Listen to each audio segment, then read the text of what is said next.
Sugatan ang isang pasahero at isang gwardyang rumisponde sa pagtugis sa dalawang hininalang hold-upper sa isang bus sa Quezon City. Wala mang tinangay ng mga gamit ng mga suspect, naging kaduda-duda raw ang motibo ng malalaki nang isara nila ang mga bintana ng sinakyang bus. Balita natin ni Bam Alegre. Nahinto ang biyahe ng bus na ito sa tapat ng East Avenue Medical Center sa Quezon City matapos magkaroon ng away ang ilang pasahero na nauwi sa saksakan. May umakyat na dalawang pasero po. Yung parang mga street boys po, sir.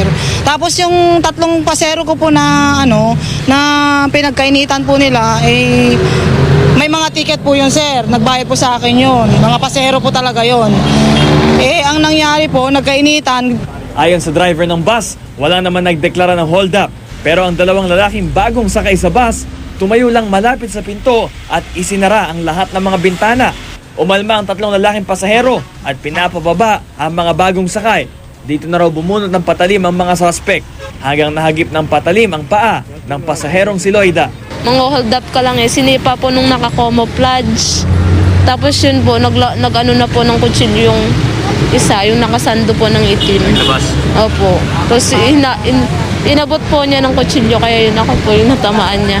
Agad huminto ang bus na nasa harap noon ng EAMC. Dito na nakakuha ng tiyempo para tumakas sa mga suspect. Pero hinabol sila ng mga nakaaway na pasahero.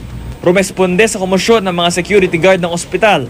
At sa gitna ng gulo, isa sa mga gwardya ang tinamaan ng bala sa kaliwang hita. Hindi pa malinaw kung sino nagpaputok ng baril. Patuloy ang investigasyon ng mga pulis sa mga suspect habang ginagamot naman sa EAMC ang mga pasaherong nadamay sa insidente. Bam Alegre, GMA News.